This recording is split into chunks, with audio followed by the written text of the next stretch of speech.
जय गुरुजी, शुक्राना गुरुजी, अनंतम अनंतम शुक्राना गुरुजी। ओम नमः शिवाय, शिवजी सदा सहाय। ओम नमः शिवाय, गुरुजी सदा सहाय। गुरुजी के चरणों में कोटि कोटि प्रणाम और सारी संगत जी को जय गुरुजी।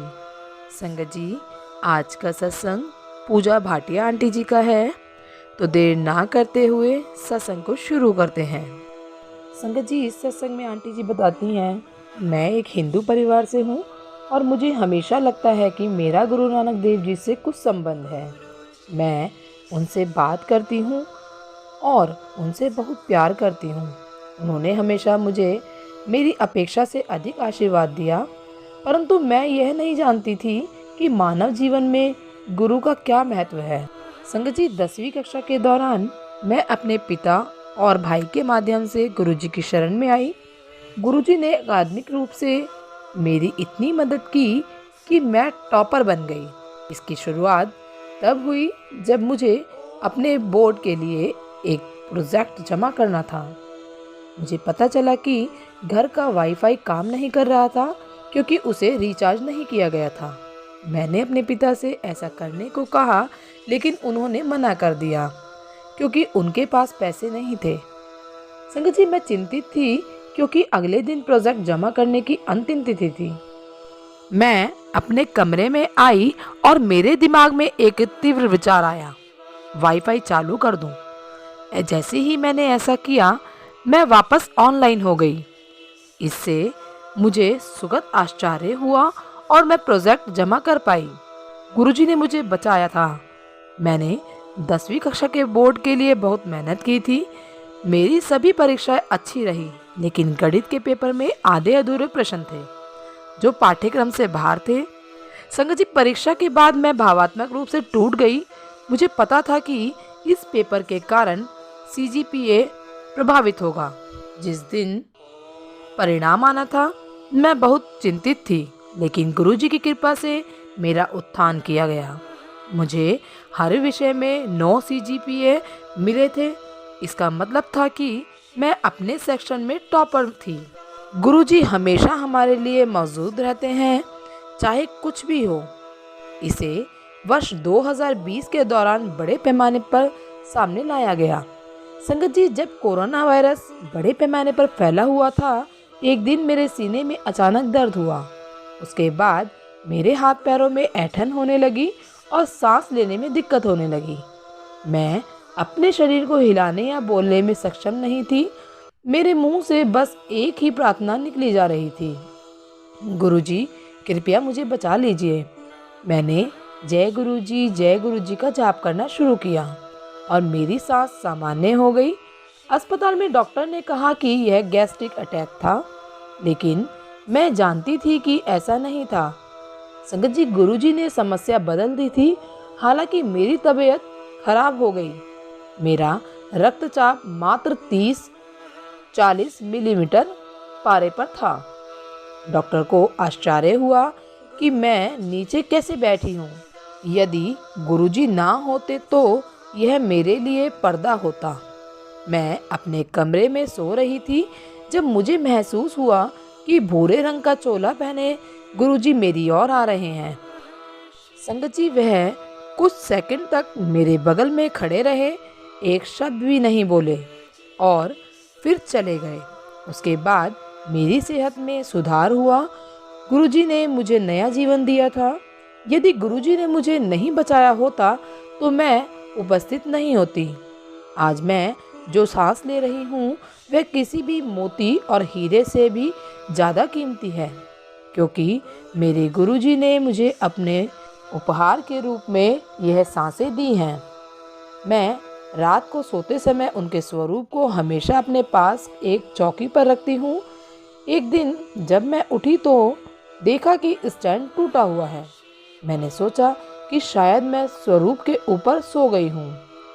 मैंने स्टैंड ठीक करने की कोशिश की, लेकिन नहीं कर पाई। संगत जी, उस दिन मैंने जो नाश्ता किया उसका मुझे स्वाद नहीं आया। एक दिन बाद मुझे सर्दी हो गई और मैं छींक बंद नहीं कर पा रही थी। मुझे इतनी तेज छींक आ रही थी कि मेरा सिर दर्द से फटा जा रहा था। मैं गुरुजी महाराज के स्वरूप के सामने बैठ गई, लेकिन प्रार्थना का शब्द भी नहीं कहा। लेकिन प्रार्थना का एक शब्द भी नहीं कहा। मैं वहीं बैठकर शब्द सुनती रही और वापस सो गई। जब मैं उठी तो मुझे बहुत कमजोरी महसूस हुई। मैं अपने बिस्तर पर लेट गई और कुछ ऑडियो सत्संग सुनने लगी। अपने सत्संग के माध्यम से गुरुजी ने बताया कि उन्होंने मेरे कोरोना को सामान्य सर्दी में बदल दिया है और मुझे आभारी होना चाहिए। यह जानकर जीवन बहुत शांतिपूर्ण हो जाता है कि कोई है जो हमारा ख्याल रख रहे हैं, चाहे कुछ भी हो जाए। हालांकि वे हमसे यही चाहते हैं कि हम दिन ब दिन एक बेहतर इंसान बने। गुरुजी के तरीके और साधन हमारे सीमित दिमाग के दायरे से परे हैं। एक दिन गुरुजी ने हमारे घर पर एक सत्संग का आयोजन किया और मुझे बचाए जाने वाले शब्दों को चुनने के लिए कहा। संगत जी, कार्यक्रम के बाद मैंने गुरुजी से पूछा कि क्या उन्हें रखे गए भजन पसंद है। अगली सुबह मेरी चचेरी बहन ने मुझे बताया कि उसने सपने में गुरुजी को देखा था। इसमें उन्होंने किसी को यह कहते हुए सुना था कि शब्दों ने उन्हें बड़े मंदिर में बजाए जाने वाले शब्दों की याद दिला दी। मैं यह देखकर दंग रह गई कि उन्होंने कैसी प्रतिक्रिया दी और खुशी से रो पड़ी। संगत जी, मैं अगले सत्संग में बताऊंगी कि गुरुजी ने कैसे काले जादू को विफल किया था। जब मैं 10वीं कक्षा में थी तब मैं गुरुजी के दरबार में आई थी। 2 साल बाद मैंने स्नातक के लिए दिल्ली विश्वविद्यालय से दूरस्थ शिक्षा पाठ्यक्रम में दाखिला लिया, क्योंकि कोविड-19 आ गया था और देश में लॉकडाउन था। यहाँ तक कि जब महामारी कम हो गई तब भी मेरी पढ़ाई ऑनलाइन जारी रही। मैं अपने घर से बाहर नहीं निकलती थी क्योंकि मेरा कोई दोस्त नहीं था और मैं केवल सत्संग में भाग लेने के लिए ही ऐसा करती थी। संगत जी, वर्ष 2022 में मैं बहुत उतार चढ़ाव से गुजरी थी, बहुत से परीक्षणों के दौर से गुजरी थी। मुझे सचमुच डरावने सपने आने लगे, जहां मैंने देखा कि एक साया मुझे चोट पहुंचाने पर आमादा है। रात में मुझे लगा कि 2 लोग मेरे कमरे में प्रवेश कर रहे हैं और कह रहे हैं कि मुझे ले जाना चाहिए। संगत जी, आवाज़ों ने मुझसे कहा कि मैं शिव पुराण ना पढूं और मेरी पीठ के पीछे से वह मेरे नाम से मुझे पुकार रहे थे। मैंने शवों के दर्शन किए। मुझे नहीं पता था कि क्या हो रहा है। उसी समय गुरुजी ने मुझे सपने में दर्शन दिए। ऐसे ही एक में मैंने लंबे सींग वाले बैलों को मेरा पीछा करते देखा। मैं बहुत डर गई और गुरुजी से मदद की गुहार लगाई। उन्होंने जोर देकर कहा, चिंता मत करो, वे तुम्हें चोट पहुंचाने की कोशिश करेंगे, लेकिन मैं उन्हें तुम्हें छूने नहीं दूंगा। मेरे मार्गदर्शन का पूरी तरह से पालन करो। सपने में मैंने वही किया जो गुरुजी ने मुझे बताया था और खतरा गायब हो गया। फिर मैं निश्चित हो गई। गुरुजी को पता था कि जो कुछ भी हो रहा था कुछ भी बुरा नहीं होने वाला था, लेकिन मेरी हालत और ख़राब हो गई। मुझे गंभीर बुखार था, मेरी भूख कम हो गई थी, मैं अत्यधिक नकारात्मक हो गई थी और परिवार के सदस्यों के साथ समस्याएं थी। संगत जी, ऐसा कभी नहीं हुआ था। फिर गुरुजी ने मुझे अपने दर्शन दिए। उन्होंने मुझे बताया कि मेरे परिवार के एक सदस्य ने मुझ पर काला जादू कर दिया था।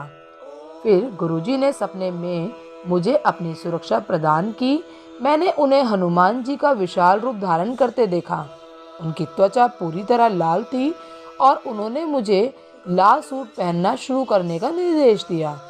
इस दर्शन के बाद मुझे तितली जैसा हल्का महसूस हुआ, मानो मैं उड़ सकती हूँ। हालांकि जब मैं उठी तो मुझे पता नहीं चल पाया कि मैंने क्या देखा है। इसलिए मैंने गुरुजी से प्रार्थना की कि मैं उनके संदेश को स्पष्ट रूप से समझ सकूं, लेकिन मैंने उनके हुक्म को पूरी तरह से नज़रअंदाज कर दिया। अगले दिन मैं पहली बार ऑफलाइन कक्षा में भाग ले रही थी। आयोजन स्थल मेरे घर से 25 किलोमीटर दूर था। संगत जी, मैं भयभीत थी। वही काली ऊर्जा जिसने मेरे सपने पर छाया डाली थी कक्षा में मौजूद थी। यह मेरे शिक्षक के पीछे दिखाई दी। संगत जी, जैसे ही मैंने घूर कर देखा, मैं अपने शिक्षक को भी नहीं देख पा रही थी। मैंने यह जांचने के लिए इधर उधर देखा कि कहीं मुझे भ्रम तो नहीं हुआ है, और तभी मुझे अपने सामने वाली सीट पर परछाई दिखाई दी। मैं डर गई, मुझे कपकपी होने लगी और उल्टी जैसा महसूस होने लगा। मैंने मन ही मन गुरुजी से मुझे बचाने के लिए प्रार्थना की। तभी मुझे गुरुजी की आवाज़ सुनाई दी। उन्होंने मुझसे कहा, अगर मैं घर पर होता तो मर जाती। उन्होंने मुझे क्लास में लाकर मेरा स्थान बदल दिया और मुझे बचा लिया। मुझे अपनी सामान्य स्थिति में आने में 45 मिनट लगे। संगत जी, तभी मुझे गुरुजी की आवाज़ सुनाई दी। उन्होंने मुझसे कहा, अगर मैं घर पर होती तो मर जाती। उन्होंने मुझे क्लास में लाकर मेरा स्थान बदल दिया और मुझे बचा लिया। मुझे अपनी सामान्य स्थिति में आने में 45 मिनट लग गए। उस दिन के बाद मुझे गुरुजी से कुछ अनुष्ठानों में शामिल होने के लिए मार्गदर्शन मिला और उसी शाम मुझे जल प्रसाद मिला। बड़े मंदिर से अगले दिन गुरुजी ने मुझसे हमारे घर पर पूजा कक्ष को साफ करने के लिए कहा। अंत में मैंने पूरे परिवार के साथ गुरुजी की आरती करके अपनी पूजा समाप्त की। मुझे फिर से तितली की तरह सुखदायक, हल्का और ताज़ा महसूस हो रहा था। गुरुजी ने सपने में दर्शन देकर पुष्टि की कि उन्होंने मुझे नया जीवन दिया है। तभी मेरे फ़ोन पर एक रैंडम कंपनी से मैसेज आया। इसमें कहा गया, जन्मदिन मुबारक, अपने दिन का आनंद लें। यह मेरा जन्मदिन नहीं था, लेकिन मुझे बताया जा रहा था कि मुझे नया जीवन मिला है। मेरी पीड़ा समाप्त हो गई। गुरुजी मुझे एक बार नहीं, 2 बार नहीं, बल्कि कई बार नया जीवन देने के लिए धन्यवाद। मैं अपनी हर सांस के लिए आभारी हूँ। मैंने जो भी गलतियाँ की उनके लिए मुझे क्षमा करना। कृपया मुझे अपने विनम्र संगत के रूप में अपने चरणों में रखें। आपने मुझे जो प्यार, खुशी और खुशियाँ दी हैं, उसके लिए मैं हमेशा आपकी ऋणी हूँ। मैं आपसे बहुत प्यार करती हूँ और आपकी सदैव आभारी रहूँगी। जय गुरुजी, शुक्राना गुरुजी। संगत जी, यदि सत्संग पसंद आया हो तो सत्संग को लाइक करें, चैनल को सब्सक्राइब करें। सत्संग बोलने में मुझसे कुछ गलती हो गई हो तो कृपया मुझे क्षमा करें। जय गुरुजी, शुक्राना गुरुजी। सारी संगत जी को जय गुरुजी।